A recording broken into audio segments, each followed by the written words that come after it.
প্রীতি ও শুভেচ্ছা জানিয়ে আমরা আজকের ভিডিওটা শুরু করছি। আজকে নিফটি 400 পয়েন্টের ওপরে গ্যাপ আপ ওপেন হয়েছে। সেই অনুসারে স্মল ক্যাপ ও মিড ক্যাপও পারফর্ম করেছে।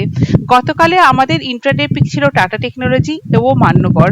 মার্কেট গ্যাপ আপ ওপেন হওয়ার জন্য টাটা টেকনোলজির বাইং লেভেল মানে 628 থেকে 620 এই লেভেলটাতে কিন্তু আমরা টাটা টেকনোলজিকে পাইনি। আমাদের টাটা টেকনোলজিতে কোনো বাই হয়নি। টাটা টেকনোলজি আমাদের সেল হয়েছে 651 এবং 651 এবং 648 এই দুটো লেভেলে আমরা সেল করেছি। 645 সেল করিনি, কারণ মার্কেটে একটা বুলিশ ব্যাপার ছিল, সেই জন্য আমরা 645 টাটা টেকনোলজিকে সেল করিনি। কিন্তু টাটা টেকনোলজি দীর্ঘ সময় একটা লেভেলে কনসলিডেশনের ফলে আমরা টাটা টেকনোলজি থেকে কোনো সেভাবে প্রফিটও বুক করতে পারিনি।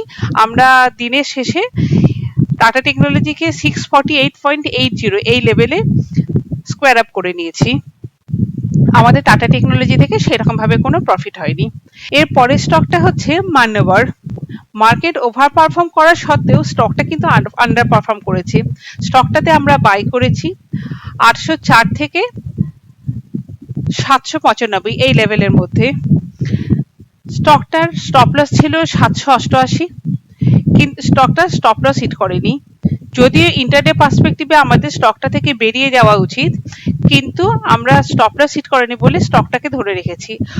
আশা রাখছি যে কালকে এটা আমাদের টার্গেট হয়তো অ্যাচিভ করলেও করতে পারে। কথা প্রসঙ্গে একটুখানি বলে রাখি, যদি রেকমেন্ডেড কোনো স্টপ লসের উপরে বা নিচে ওপেন হয়, সেক্ষেত্রে কিন্তু আপনার স্টকটাকে কোনো ইন্ট্রাডে পজিশন নেব না।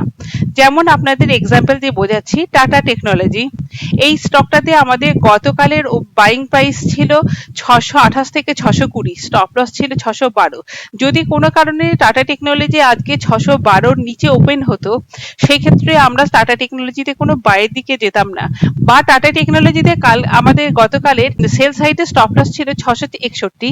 661 ওপরে 661 লেভেলের ওপরে যদি টাটা টেকনোলজি ওপেন হতো, সেই ক্ষেত্রে কিন্তু আপনার সেল সাইডেও আর টাটা টেকনোলজিতে যেতাম না। আমরা এমতো অবস্থায় উপরোক্ত দুটি ক্ষেত্রেই ইন্ট্রাডে ট্রেডিং থেকে বিরত থাকতাম। আপনারা এই ব্যাপারটাকে একটু কষ্ট করে মনে রাখবেন। Thank you. এরপরে আসছি আমরা আজকের স্টকগুলোকে নিয়ে আলোচনা করার জন্য। প্রথমে একটা ছোট্ট করে নিফটির ভিউ আপনাদের দিয়ে দিই। এখন 23,420-তে ট্রেড করছে। এক্সপেক্টেড কালকেও নিফটিতে গ্যাপ আপ হলেও হতে পারে। যেভাবে প্রত্যেকদিন গ্যাপ আপ হচ্ছে, তাতে নিফটি প্রেডিকশন করা বেশ কঠিন। আমি শুধু সাপোর্ট আর রেজিস্ট্যান্সটাই বলতে পারি।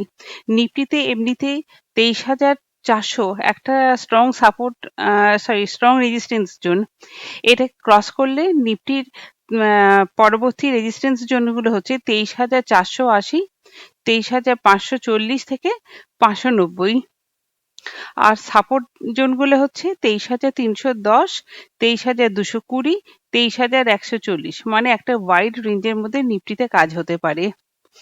অবশ্যই নিচের দিকে যখন নিফটি আসবে, মানে 23,300 কাছাকাছি আসবে, তখন আপনারা আপনাদের ফেভারিট স্টকগুলোকে বাই করতে পারেন। এই ধরনের গ্যাপ আপ বা গ্যাপ ডাউন হলে স্টক স্পেসিফিক কাজও একটু কঠিন হয়ে পড়ে। তাও যে স্টকগুলো নিয়ে আমি কাজ করব সেগুলো হচ্ছে, প্রথমটি হচ্ছে পলিপ্লেক্স স্টকটাকে আমরা 1205 থেকে 1192 এই লেভেলে দুবার বাই করতে পারি, যেটা স্টপ লস হবে 1170। টার্গেট হচ্ছে 1228, 1250। আমার নেক্সট স্টক হচ্ছে গ্ল্যান্ড ফার্মা। এটা 1418 থেকে 1400 এই দুটো লেভেলে আমরা বাই করতে পারি। স্টপ লস হবে 1385 আর টার্গেট হচ্ছে 1450, 1465। আপনারা এই মান্যবরের সঙ্গে এই স্টকগুলোকেও একটু ফলো করতে পারেন।